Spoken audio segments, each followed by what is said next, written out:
Hello students, now we start the topic of Coulomb's law.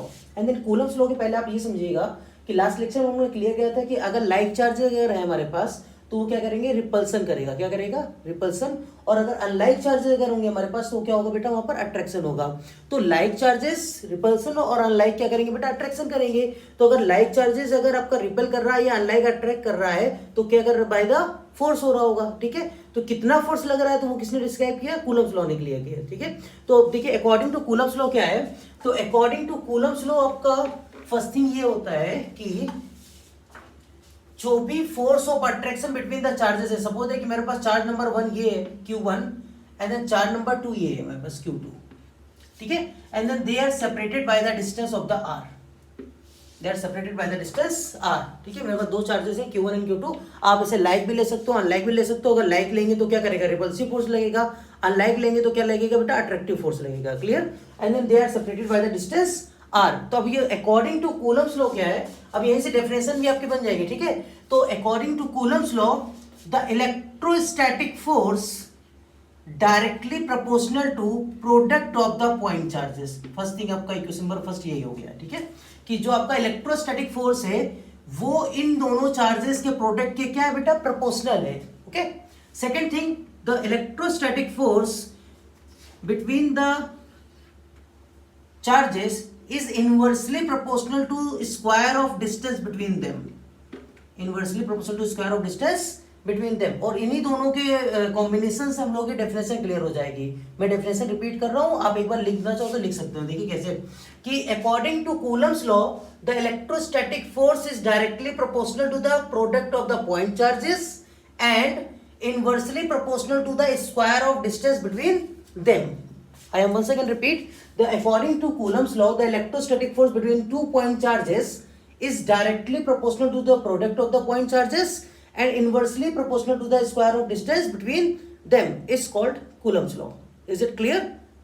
आगे ना समझ में बेटा? ठीक है, अब देखिएगा यहाँ पर, तो अब यहाँ पर क्या होगा, from equation first and second we get, तो from first and second we get क्या होगा बेटा, कि जो F इलेक्ट्रोस्टैटिक है वो प्रोपोर्शनल टू हो जाएगा Q1 Q2 by R square, Q1 Q2 by R square.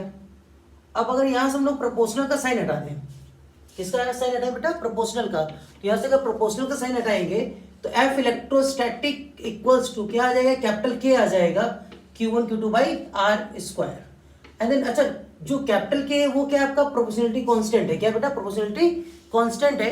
तो यहां पर where capital K equals to, where capital K equals to 1/4 pi epsilon naught small k, and here epsilon naught को बेटा क्या बोलते हैं हम लोग, एप्सिलॉन नॉट को बोलते हैं permittivity of the free space, permittivity of free space, जिसकी वैल्यू होती है, वैल्यू क्या होगी बेटा, 8.85 इंटू 10 की पावर -12 कूलम स्क्वायर पर newton into metre square. And then जो स्मॉल के ये बेटा क्या होता है, डाई इलेक्ट्रिक कॉन्स्टेंट। क्या होता है बेटा, डाई इलेक्ट्रिक कॉन्स्टेंट। इन दोनों के बारे में बता दूंगा मैं आपको, अभी फिलहाल तो ये समझिएगा। ठीक है, होता है डाई इलेक्ट्रिक कांस्टेंट। ओके, अब यहाँ पर क्या करेंगे हम लोग, आप के की वैल्यू पुट करेंगे। तो जब के की वैल्यू हम लोग पुट करेंगे यहाँ पर, तो मैं इसको रफ कर रहा हूँ ना, डायग्राम केवल रफ कर रहा हूँ, समझिएगा इसको। तो जैसे ही हम लोगों ने ना यहाँ पर के की वैल्यू पुट करेंगे तो जो आपका एफ इलेक्ट्रोस्टैटिक है वो कितना आ जाएगा, 1/4 pi epsilon naught small k Q1 Q2 by R square. And then for air और वैक्यूम, फॉर एयर और वैक्यूम